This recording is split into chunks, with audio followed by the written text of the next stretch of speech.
Watch and burn. Hey everybody. So tonight I'm looking to discuss, I believe it's the 2000 film, Dark Days. I think it came out in 2000. This is a documentary about a handful of homeless people who live in the underground in like various either abandoned subway tunnels or active subway tunnels somewhere throughout the New York underground. A few of the characters that are focused on it, there's Tommy, there's Ralph, there's Tito.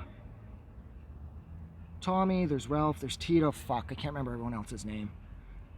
Well, it doesn't matter. There's a handful of people profiled, and unfortunately, I can only remember 3 of their names. And the movie opens with what at first seems like a couple of the main people, who are featured in this documentary. They're waking up together because it looks like they're all sleeping in the same place. It looks like they're all sleeping in the same apartment. And it looks decent, regular, average, everything looks clean. Sort of grainy, of course, because one of my favorite things about this movie is that it is filmed in grainy black and white. I absolutely love the visual aesthetic to this. It could not have been more appropriate. It's a dark existence. It's dark filming, and it's like the cinematography is gorgeous, but it's really, really bleak and dark again because, of course, the grainy black and white and the fact that it's people living in the New York underground and they don't really have a lot. So the visual aesthetic matches sort of the mood of the film, and the mood matches the people, and visually this movie could not have been more perfect. But yeah, so they wake up and it just looks like a normal place, and then it shows the exterior shot, and fuck, they are not sleeping in someone's apartment. This is like a makeshift room that the people who live in the underground assembled themselves from shit they found lying around. So a lot of the homeless people in the New York underground have actually built homes for themselves out of like scrap wood and shit, and it works. Like, the place doesn't look too bad. They have power. One point, one of them, I think it was Ralph, he's shaving with like a pair of hair clippers, and they have power. They discuss that at length at one point.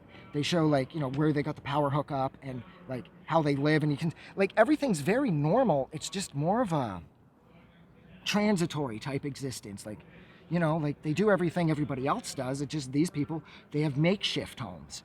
You know, they have homes that they've had to assemble themselves because they don't really have a lot of options, because they don't really have anybody in the world that cares about them, and they have little to no education, or they have drug problems, alcohol problems that have led them here.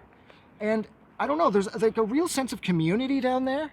The people, the documentarian, I think Mark Singer was the dude's name. It doesn't matter. The movie took 2.5 years to film, and the cast were the crew. Like, they learned like how to make a film while this film was being made about them. They helped rig up the lights for the lighting. They ended up setting up dollies for dolly shots, and they learned how to use the camera themselves. So the subjects were the crew, and I thought that was really fun too, because again, that adds another layer of authenticity. Makes this like the most DIY, like punk rock documentary ever. And the music was done by DJ Shadow. I thought it was really cool that Shadow himself actually got involved, because he actually ended up releasing the music that he did for this. There's only a couple songs that he did directly for this documentary. He ended up releasing it as a single a couple years after the movie was released. And then other than that, there's a couple tracks used from his first record, Introducing, as well as some of the music that he did from his record that he did with Uncle. So DJ Shadow being involved, and DJ Shadow's music being as New York sounding as it is, DJ Shadow's earlier stuff has a very dark underbelly to it, right? Like DJ Shadow's first 2 records, there's a darkness that sort of seems to find its way into everything, especially on Introducing. Introducing is a dark sounding record, and it fits the tone and the look and the overall aesthetic of this film so completely perfectly that it fits so well that they wanted to get DJ Shadow involved, because his music is sort of made for the New York underground in a sense. What else did I want to say? Tommy at one point says how he saw one person when it was like 20-degree weather, they sold the coat off their back to buy drugs. And he talks about how scary it is living down there and how you always got to kind of be on your toes. And then throughout the course of the film, they talk to somebody else who sets up traps. So like audio traps, so that when somebody, you know, trips this wire, something drops, and he'll know that there's somebody like in his area where he lives while he's trying to sleep. And I'm thinking, Jesus Christ, this just must be the scariest existence ever. Because I mean, I don't know anything about this world, you know? I mean, I've been through the Toronto subway underground. There was a satanic cult that was operating out of an old line in Toronto back in the 90s, and me and one of my friends, we found one of the entrances to the little cult place where they were practicing.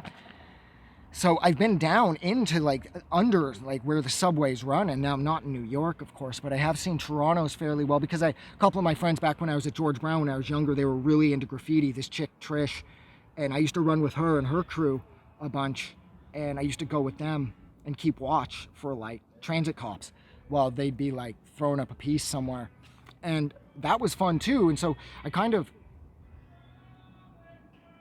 I understand the world a little better, even though I am so completely removed from it, because I have people, like at that point, my parents and my friends and my extended family and everybody that cared about me. Well, actually, no, nothing's really changed. I still have my parents and my friends and my extended family, and I have a home. So I will never understand this world, but I have been down into the underground parts of the subway tunnels, and they are intimidating. They're scary as hell. They're fun, and it's exciting, and it's cool, and if you get the opportunity, you should run through those every chance you get because it's a blast. But to have to live down there just must be so terrifying most of the time. But at the end, Amtrak comes down and tells them they got to go. They're giving them 30 days or they're going to boot them.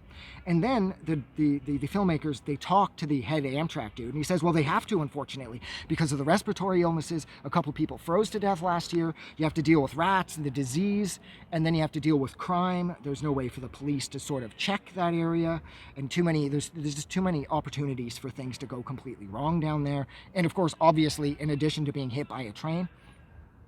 But then the city sets up this housing voucher program that actually allows a number of the the principals of this documentary to find homes. And that was like my favorite thing about this documentary, is it ends with a few of the people that were profiled, they have apartments. And you see them in there cooking and cleaning. Tommy's talking about how he's got the sectional out with the couch all around, and he's going to have a big ass entertainment unit over here. And it seems like finally these people have a sense of pride. Like they get to feel good about themselves. And it was a great way to end the documentary, because usually documentaries like this, they start how they end. They end how they start. There isn't much change for these people in like rougher documentaries, at least. Like, you know, when they're down and out at the start, they usually stay the same towards at the end of the film too, because it's just unfortunately how they exist. But in this, they were lifted up, and you see them, like, you can see the pride on their faces, like they're so happy to be where they are. And I thought that was such a unique way to end this, because that is just not the way I saw it ending.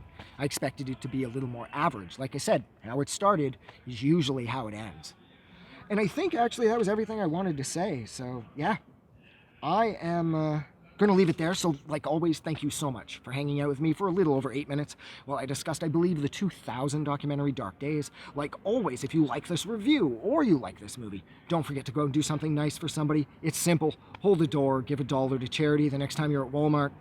But most importantly, like always, please never forget that the world kicks so much more ass because you're in it.